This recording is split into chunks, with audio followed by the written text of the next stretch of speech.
نبی نے فرمایا جس نے مسجد حرام میں نماز پڑھی 1,00,000 نمازوں کا ثواب، مسجد اقصی میں نماز پڑھی 50,000 نمازوں کا ثواب، اور مسجد نبوی میں نماز پڑھی 1,000 نمازوں کا ثواب.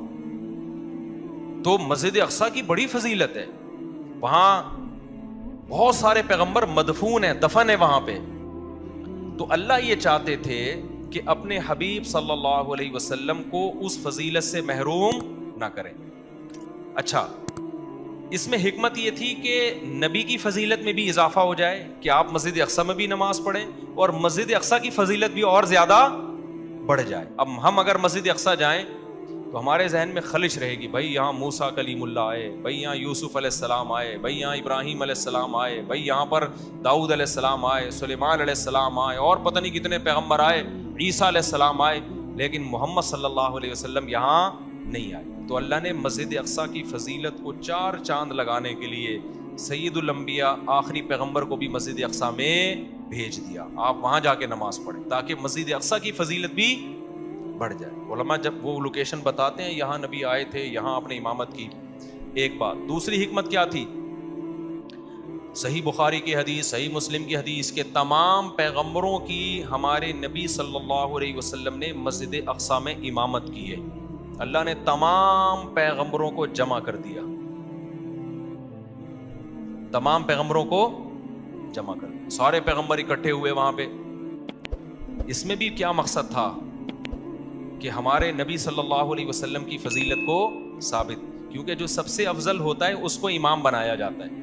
ایک عالم ایک علمی نقطے کی بات کرتے تھے کہ دیکھو حدیث سے یہ بات ثابت ہے کہ سورہ فاتحہ صرف نبی پہ نازل ہوئی ہے.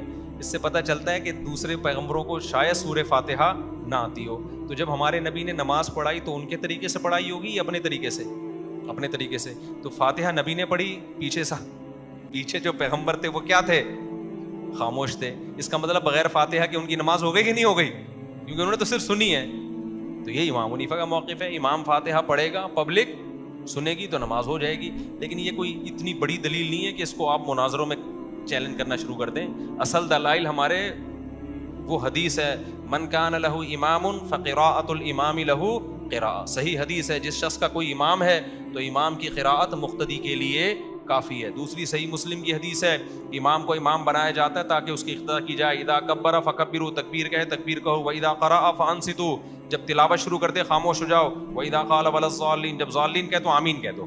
اس سے بھی پتہ چلتا ہے کہ امام اور تو یہ دلائل ہے ہمارے. خیر ہم آگے چلتے ہیں. تو اللہ نے اپنے حبیب صلی اللہ علیہ وسلم کی امامت میں تمام پیغمبروں کو جمع کیا تاکہ عملی طور پر بھی رسول اللہ صلی اللہ علیہ وسلم کی فضیلت ثابت ہو جائے.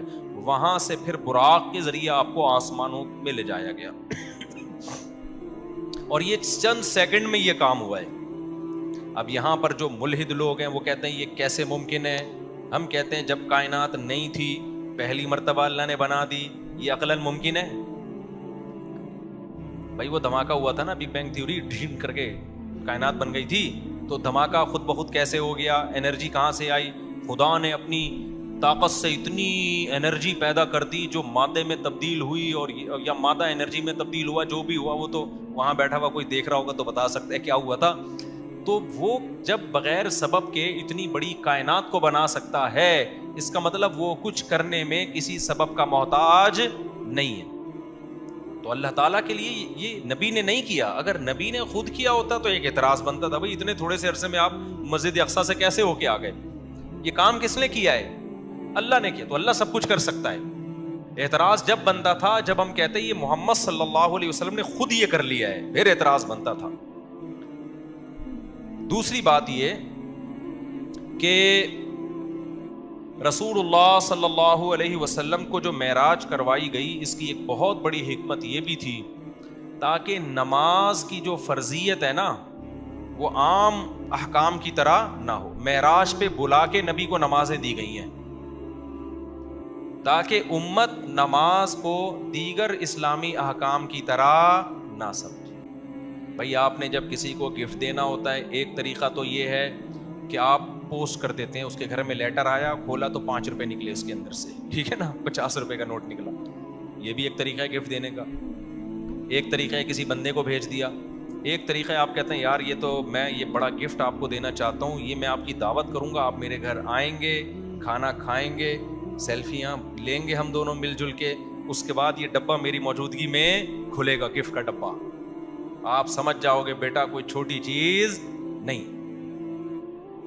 ویسے ہی اگر گفٹ دینے کے لیے بھیج دے تو خالی ڈبہ ہی بھیج دے, وہ جب گھر بلا کے دیا جائے گا تو چھوٹی چیز گفٹ نہیں دی جاتی. تو اللہ نے اپنے حبیب صلی اللہ علیہ وسلم کو اپنے پاس بلا کے نمازوں کا تحفہ دیا. اور کیسے دیا؟ پہلے 50 نمازیں فرض کی. دیکھو اللہ نے کرنی 5 ہی تھیں. لوگ کہتے ہیں اگر راستے میں موسیٰ علیہ السلام سے ملاقات نہ ہوتی تو وہ تو 50 ہو جاتی, ہم تو مر جاتے. اللہ نے 50 دینی نہیں تھی. دینی کتنی تھی؟ 5 ہی دینی تھی, لیکن ایک پروسیس کے تحت دینی تھی. یہ بتانا تھا کہ میں چاہتا تو یہ تھا کہ تم ہر وقت نماز ہی پڑھا کرو, ٹھیک ہے نا. 50 کا تو مطلب یہی ہوتا نا, لیکن مجھے پتا ہے تم یہ کر نہیں سکتے, تو چلو 5 کر لو. ثواب کتنے کا مل جائے گا؟ 50 کا مل جائے.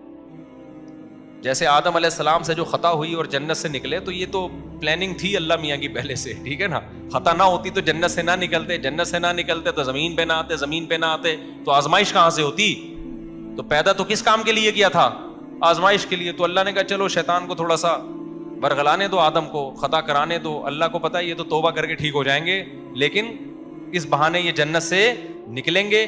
پھر ان کی اولاد کو میں بتاؤں گا کہ گناہ وہ چیز ہے جو آپ کو جنت سے نکالتا ہے, اور اگر گناہ ہو جائے تو توبہ وہ چیز ہے جو دوبارہ جنت میں لے جاتا ہے. اور یہ سبق بھی ملے گا کہ شیطان نے بھی غلطی کی, آدم نے بھی غلطی کی. شیطان کو حکم دیا سجدہ کر, شیطان نے کہا نہیں. آدم کو حکم دیا اس درخت کے قریب نہ جانا, آدم بھی چلے گئے. خطا دونوں سے ہو گئی نا. لیکن شیطان سے جب غلطی ہوئی, اللہ کو غصہ آیا, تو شیطان غصے کے جواب میں توبہ کرنے کے بجائے اور اکڑ گیا, اور کہنے لگا موت تک زندگی دے, سب کو جہنم میں لے کے جاؤں گا. اکڑا ہوا ہے اب تک. اور آدم کو جب پتا چلا اللہ کو غصہ آیا ہے, تو آدم نے کیا کہا؟ ربنا ظلمنا انفسنا, اے ہمارے رب ہم سے اپنی جان پر ظلم ہو گیا. وَإِن لَّمْ تَغْفِرْ لَنَا وَتَرْحَمْنَا, معاف کر دے, تو نے معاف نہیں کیا برباد ہو جائیں گے. ثُمَّ اجْتَبَاهُ رَبُّهُ, اللہ کہتے ہیں ایسی پسند آئی توبہ, ہم نے آدم کو دوبارہ منتخب بنا دیا. تو ہم شیطان کی اولاد ہیں یا آدم کی؟ تو کام شیطان والے کرنے یا آدم والے؟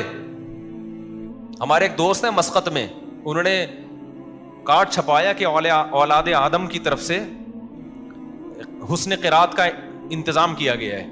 ان کے دادا آدم نام ہے ان کے دادا, تو ان کے دادا کی اولادوں نے کوئی حسن قرات کی محفل کا انتظام کیا نا, تو کارڈ آیا اولاد آدم کی طرف سے.